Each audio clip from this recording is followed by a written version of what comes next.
Because think about it. If you wanted to move from a technician, let's say, as an example, to a service manager, which is not generally a high success. Okay. I'm going to throw that out there. But anyway, if you are wanting to do that, and I've worked with tons of them that worked really well, you've got to start preparing for that job. Like, do you know how to use Excel? Do you know how to open a PDF or create one, or in email and blind copy, all these things that you'll need office tools, not your field piece probes anymore, because we got tools in the office that you need to learn. So wouldn't it behoove you to learn some of that before the job became available? So you're ready, kind of like in a relay race. If I'm going to hand you the baton, don't you know how that all works? You kind of get up to speed with me, and then I hand the baton to you. That's how I visualize getting ready for job transfer. You got to get up to speeds, and then take the baton and haul butt. That makes a lot of sense.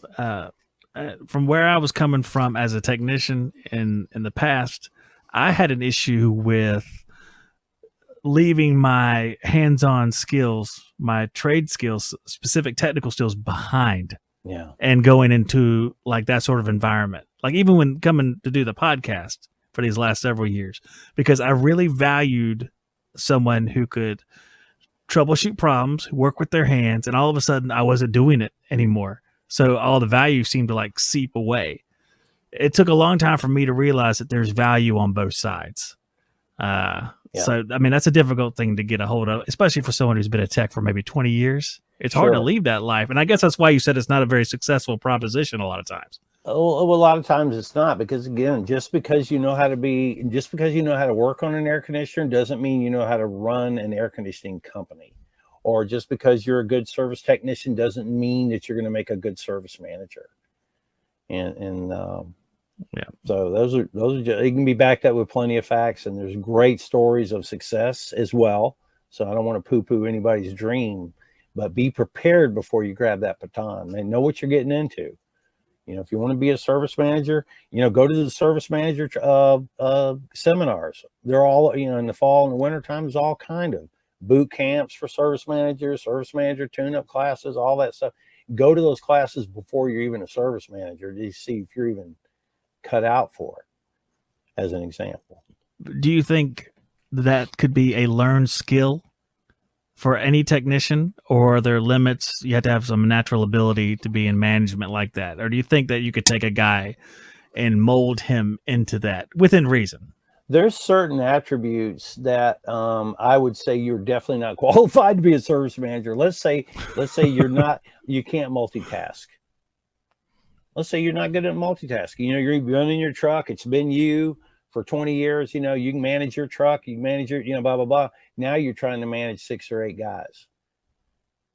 And it's driving you crazy. And Johnny wants to talk to you all the time about this. And then, this is happening. The salesman come in, got to talk to you. The guy from the parts house wants to talk to you. And, you wig out. Some of them just like, so if you're not a good multitasker, you may not be a good service manager. That's true. Some of these guys aren't people persons either. If you're not a people person, why'd you want that job anyway? I guess. Well, the thing is, you can be a total jerk and be effective as a service manager as long as you're always a jerk. You have to be consistent. If you're consistently a jerk, I'm not saying it's a winning solution, but they're going to take you seriously, right? There's no double speak with somebody who's, real hard ass like that. So it's not my preferred method of getting along or managing, but it is just like a guard on a horse with a shotgun is very effective at getting a ditch dug.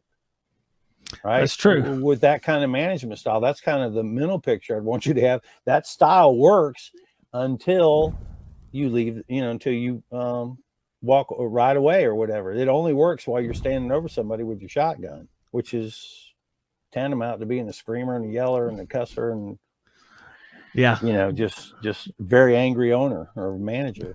I think I met some of those guys. Some of those guys, and they weren't in the service manager category. They were in the job superintendent category. because I didn't have a service manager per se at that time. Mm-hmm. But we did have some of our northern transplants come down and were job supervisors. And the mentality, they were nice guys, but you had to learn how they spoke to each other. Right. Because there's a world of difference. And we got to be friends with these guys. I still remember some of these guys by name, and it's been almost 20 years. And they would just curse. I mean, F this, F that. Sure. And at first you're like, wow, this isn't very good Southern hospitality here. But then you realize that this is how they talk to everybody, their friends and everything. So after a while, you kind of tune it out. But right. It's not comfortable to begin with. Yeah. You never get in trouble for not using a cuss word. That's right. That's right. You never get in trouble for not doing it. Yeah, absolutely. I remember that guy. Tim Franks, where are you?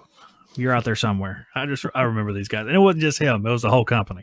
But Ralph, to say one thing about this thing, and, with the managers and owners and all that, one of the things I'd love for everybody to take home with them tonight is to remember that we're not in the air conditioning business. We are in the people business.